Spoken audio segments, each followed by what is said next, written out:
Okay. Pero Major General kayo. That means you are very smart. Alam niyo na po lahat ng sistema, kalakaran, kalokohan, left and right, up and down dyan sa PDEA o maging sa PNP o lahat ng ginagawa ng mga underground, mga illegalista. Simple question lang. Tingnan mo, sino-sino mga involved dito dati? And you failed to do that. Maybe natatakot ka lang. Maybe that guy told you that whoever those people involved, nahiya ka lang, natatakot ka lang, speak up. I hold you responsible for your disclosure, sir. Please, please, so that the Filipino people will be satisfied. Hindi pwede you will just leave everything hanging. Sinabi mo yan, then paninindigan mo. Follow-upin mo, sir. Hanapin mo yung mga tao na yun. It's just unfortunate dito kay Major General Lazo, hindi niya natanong yung simple question na, diba, sino dito ang gumagawa ng ganun maling kalakaran, diba? FYI lang, Director Lazo, Director General Lazo, para sa kalaman mo at sa kalaman ng mga pulis, ito yung sistema, Mr. Chair, and I hope you will agree with me. Sa lahat ng mga illegalista, ito yung sistema. Kapag nagpalit ang administrasyon, lalapit yan sila doon sa bagong upo. Sir, ito po yung dating kalakaran.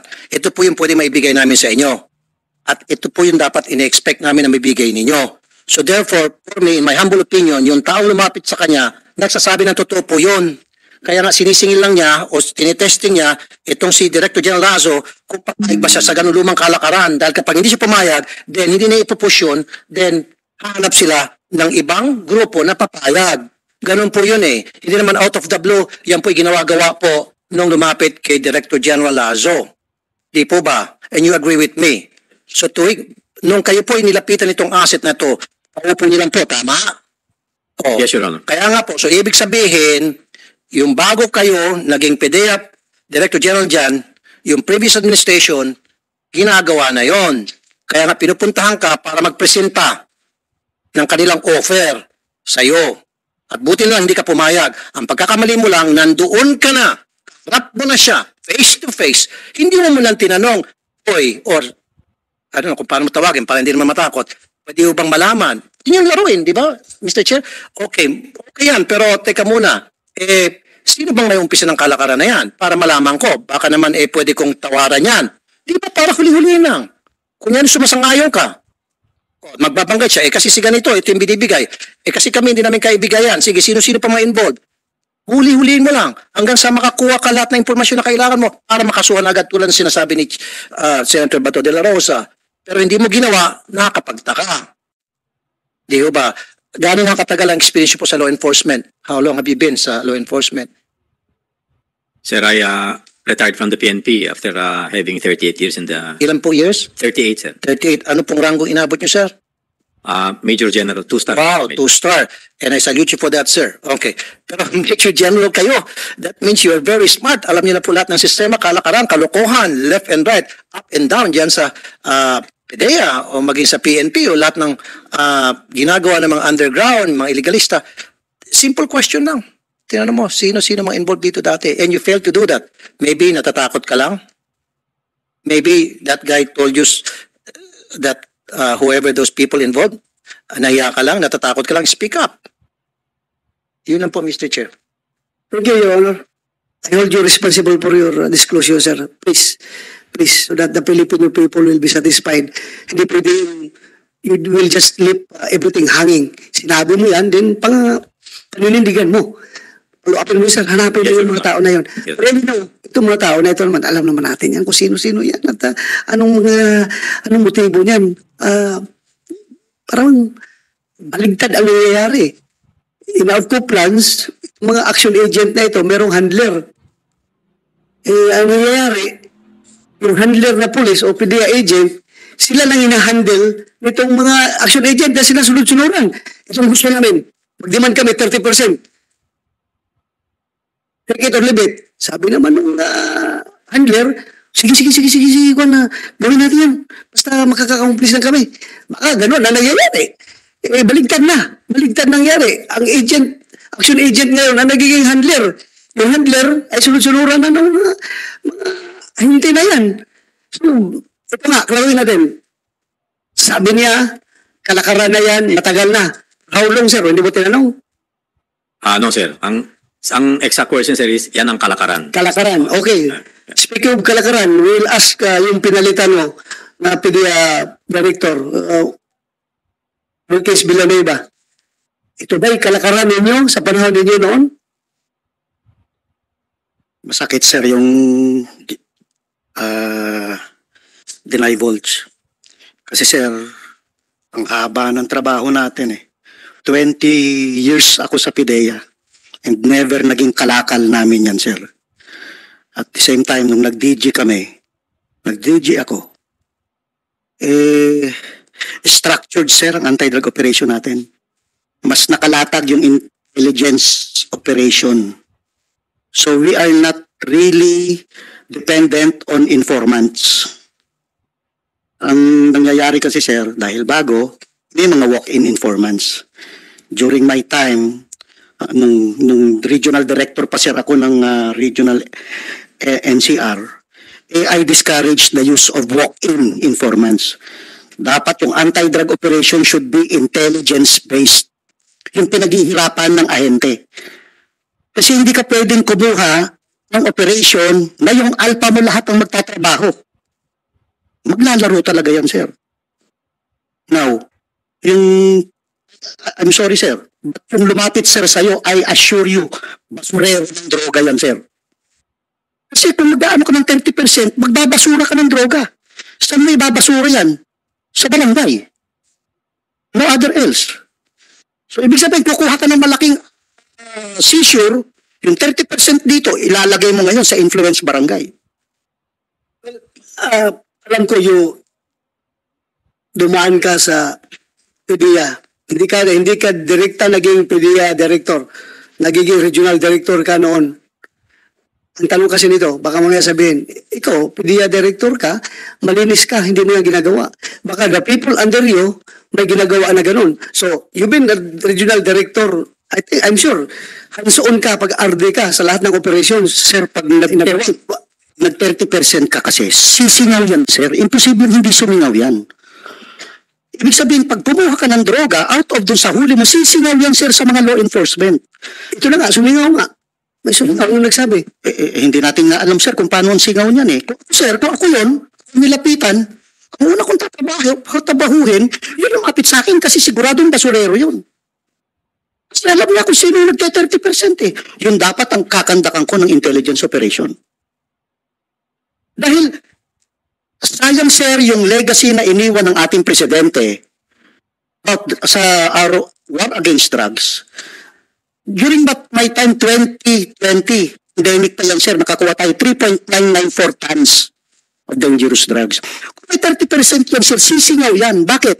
Every operation namin sir, meron kaming NICA, kasabay namin sir ang ISAP, kasabay namin ang PIDEG. Definitely, sisingaw yan sir. And ever since, sir, kay Presidente Duterte, ex-president, Tayo ka. Gawin mo yan? nauuna ka. Which is yun na nakakalungkot dahil binigay natin yung lahat because of yung, Ano sir dapat sir kasi proactive yung intelligence natin eh. Dapat talaga sir. Mr. Chair, pwede makasingit base sa mga sinasabi niya. Okay, Mr. Villanueva, ito pong tanong ko sa inyo. Run me through paano po yung kustodiya ng droga once na nahuli up to the time na yun ay sinunog. Di ba? Halimbawa, may nahuling 10 kilos. Alright? Within 24-hour period, yan po ay dadalhin sa laboratory para i-test. So after na may test ng laboratory at sinabi na yes, talagang sure to na shabu, anong sumunod na proseso?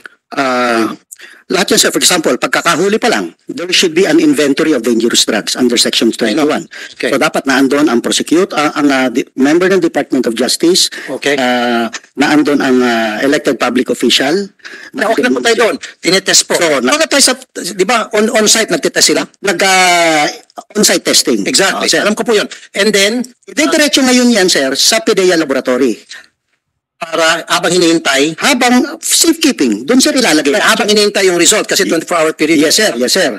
So pag inano na yan sir, idiniretso sa laboratory sir, CCTV all over. Sino po nagdadala ng drugs from the site up to the laboratory. Yung seizing officer, sir. Seizing officer. Kasama yung chemist natin. Kasi during pagpunta doon, sir, ipinapagod na agad natin yung chemist natin. So seizing officer, yung mga operatiba, yes, sir. and then chemist. Chemist. Meron pa bang iba?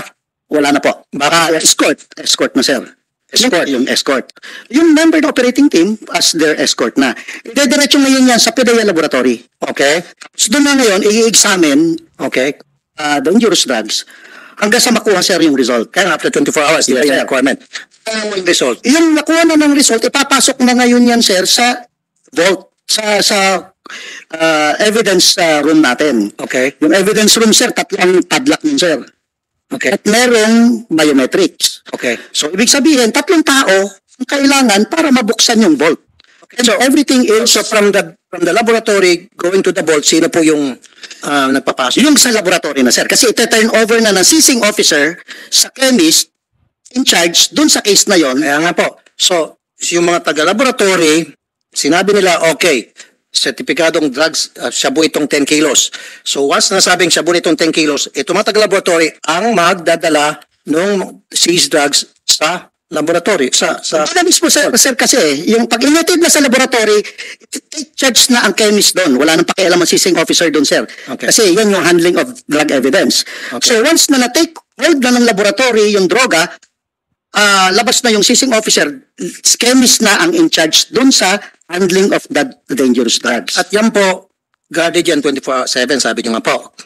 Come again, sir? Guarded po yun, guardyado po yung... Yes, sir. Yes, Every room, everywhere may CCTV ang tinetesting.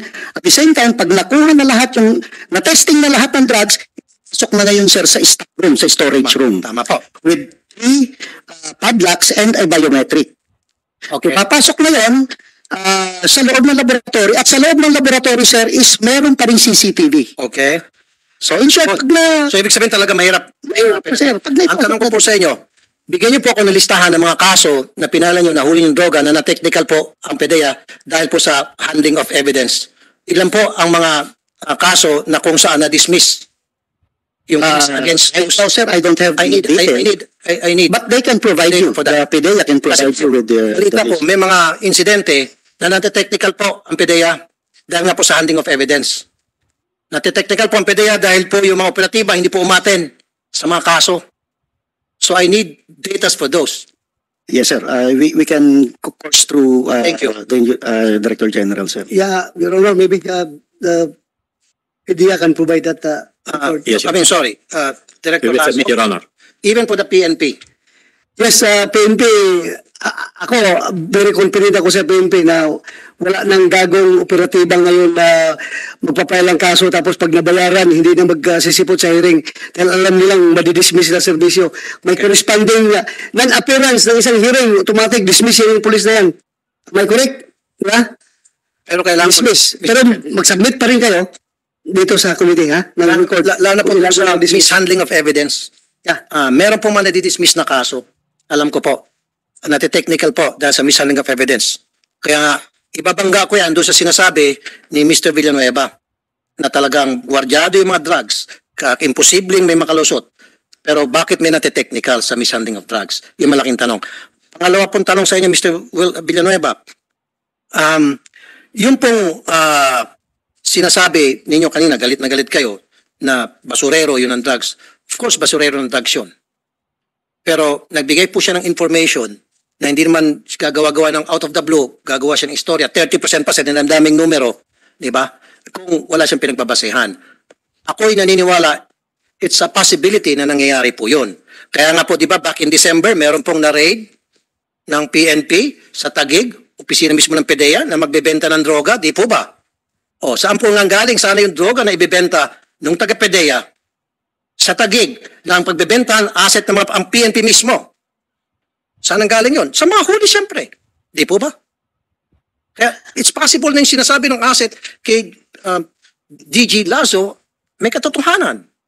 We have to accept our fault, our weaknesses. Nang sa gayon, doon lamang natin masusolve ang isang problema. Maaring may katotohanan. Imbis na babanggain nyo, we have to investigate. Di po ba? And I'm sure hindi naman gagawa-gawa ng istorya. He's a very respectable man, especially sa Major General. And again, I'll salute you for the second time dahil ito po yung in-expose nyo. I salute you really. Major General Lazo. It's unfortunate lang na hindi niyo po natanong yung mga dapat itanong para makahon mo sana yung asset, makuha mo yung mga proper information nang sa gayon, ma-expose yun, makasuhan ang dapat makasuhan. Pero ako, in my humble opinion, nangyayari po yun. Ulitin ko po, alam po ninyo ito, mga taga-law enforcement, tuwing bagong palit ng administrasyon, may lalapit dyan na illegalista. Sir, ito po yung kalakaran noon. Ito pong offer namin. Ano po yung kaya nyo? Ano pong kaya nyo tanggapin? Ano pong gusto nyo? Ganon po nangyari palagi. And I know that. Having been dealing with the PNP, PDEA, and other law enforcement for the past 20 years, alam po nangyari yan. Alam na alam ko po yan. At you cannot deny that. It's just unfortunate dito kay Major General Lazo, hindi niya natanong yung simple question na, di ba, sino dito ang gumagawa ng ganon maling kalakaran? Di ba? Hindi ako dyan.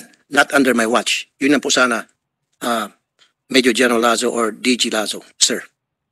Again, Sir General Lasso, this committee is not trying to shoot the messenger. In this case, you are the messenger. We are not trying to shoot you down. We are very thankful of your information. It opened up a can of worms. Now, if the can being opened ay walang laman na worm, okay lang rin. Basta awang katotohanan ang lalabas dito. Yun lang ating gusto talaga. But remember, being the messenger, you still have a moral obligation na maparating yung message clearly doon sa intended recipient. Di ba?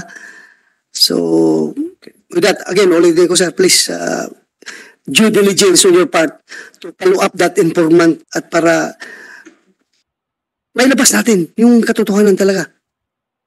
Yes, sir? Yes, Your Honor. Going back to Wilkins, Director Villanueva, ito, dinescribe mo lahat-lahat yung chain of custody of evidence doon sa loob ng PDEA, merong 3 padlock, iba-ibang tao may hawak, hindi magkakutsabahan. Dito ako ngayon magkukonsentrate sa crime scene mismo. Andun yung mga bata mo, operate pa. Tawag sa'yo, sir, positive, punta ka na dito. Before ka dumating, before matawag yung mga witnesses sa barangay, yung media, yung taga-DOJ para mag-witness doon sa inventory o ba evidence, may posibilidad ba na bago sila dumating, nakakagad nagkakahatian bago na inventory? Tinabi na, sinantabi na, nilagay na sa sakyan, pwede ba yung mangyari? Yun nga sir, yung that same question, ginawa natin yan sir ng check and balance on our part. Kasi talagang may mga pwedeng mangyaring ganon.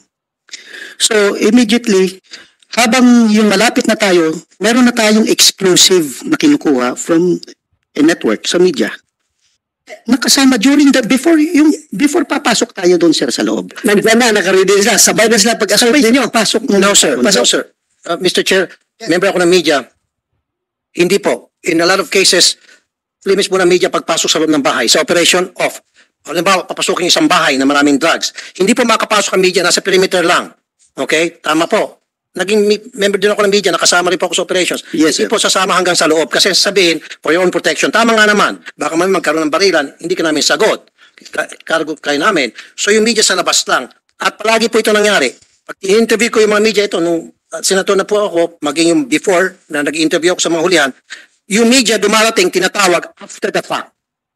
So, narinig ng bahay, I'll give you an example, Mr. Che, papasok ng bahay, may nakita na isang sako doon na shabu halimbawa, pwede na sila magtapyas ng kalahating sako.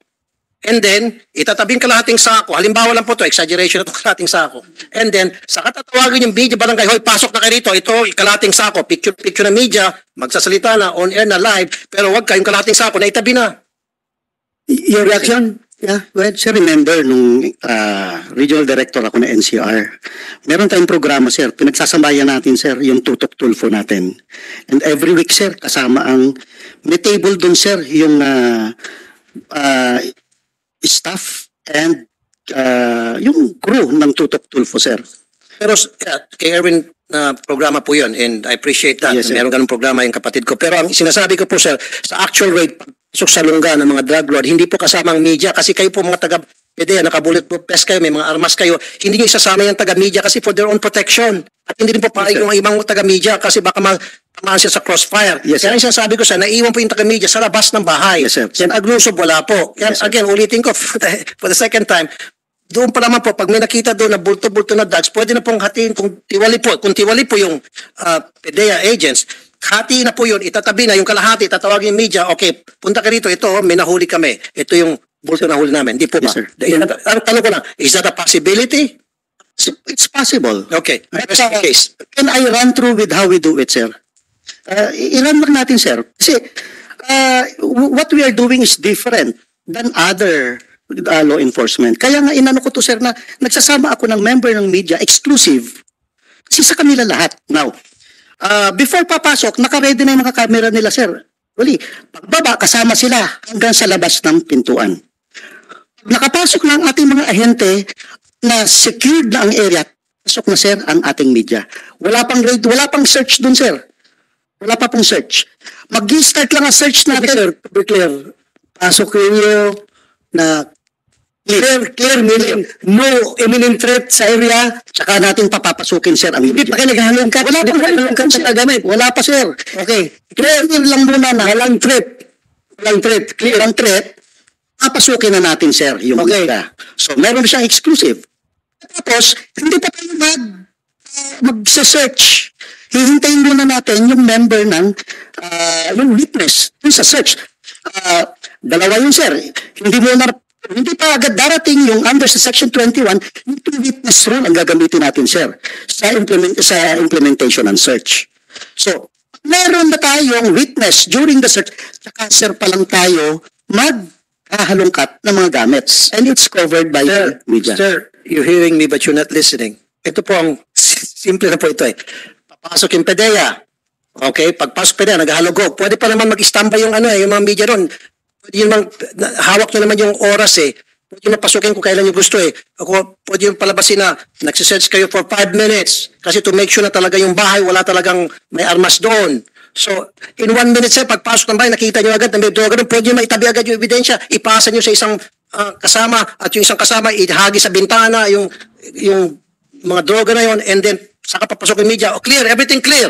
Di mo ba, sir? Actually, pwede naman mangyari talaga. Oh, yun lang po yun. Pwede naman mangyari talaga. Ang sinasabi ko lang po, maaari nga pong marami pong magagaling na mga PDEA agents. I know that for a fact. In fact, tinatawag kayo palagi. Di ba humingi ako ng tulong at nag-perform naman kayo. Ang sinasabi ko lang dito, meron din mga loko-loko, mga taga-PDEA. Ganon din po sa PNP. Kaya nga po, pinag-usapan natin to para makabuo tayo ng mga proseso, ng mga batas at mga guidelines. Kasama po kayo mga stakeholders. Ano natin mapigilan ito at hindi na maulit. Yun po yun. Sana ho sir, huwag kayo mapikon. Yes, sir. Sana mag-cooperate kayo sa amin nang sa gayon, we can formulate laws na makatulong po sa mapagandang trabaho nyo. Wala ko tayong malusutan. Kasi sir, kung sabihin nyo, malinis and all, bakit po, babalik ulit ako nung December, miniraid na opisina ng PDEA, magbibenta sana ng maraming droga. Saan ang galing yon? Di po ba?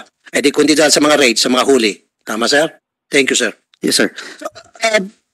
Yung alam ko kayo pag pumapasok, meron na kayong body camera. Yes, sir. May body camera kayo. Yung- Sigurado ang integrity ng body camera yan. Hindi sila compromise. Yes, sir. I would like to listen to General Aquino. Sa'yo galing yan. Start ka. Sir, we pioneered the use of body cam. In 2018, we purchased hundreds of body cam. And I issue a series of memorandum prescribing on the use of body cams, emphasizing yung prohibition ng splicing, cutting, editing, deleting, anything from that video. Immediately after any operations, it will be turned over to the intelligence team to review, to check if there will be mismanagement, lapses, or irregularities during the entire operations. So ito sir, nagsimula na kami magsuot nito ng 2018. It was all distributed to all our agents nationwide, and nire-require namin ito. And that is one of the safeguards na ini-implement namin to prevent recycling.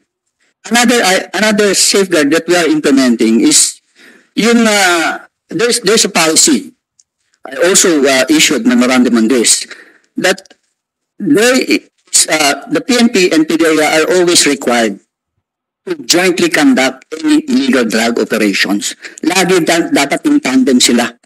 And on bigger operations, especially on the national and regional level, Ang kasama namin dito yung Armed Forces of the Philippines, Philippine Coast Guard, Bureau of Customs, Bureau of Corrections, BJMP, and all other law enforcement units.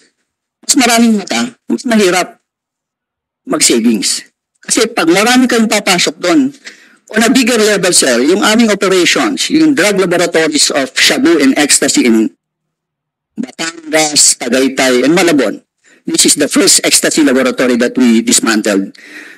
Kasama namin, sir, dito ang National Narcotics Commission ng Republic of China, People's Republic of China.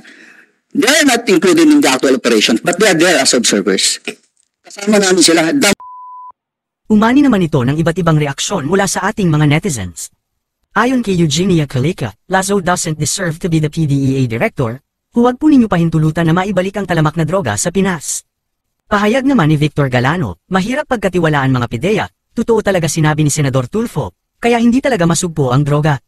At ito naman ang saloobin mula sa ating kababayan na si Eleanor Cito, bravo Senator Tulfo brave and courageous in interrogating the PIDEA.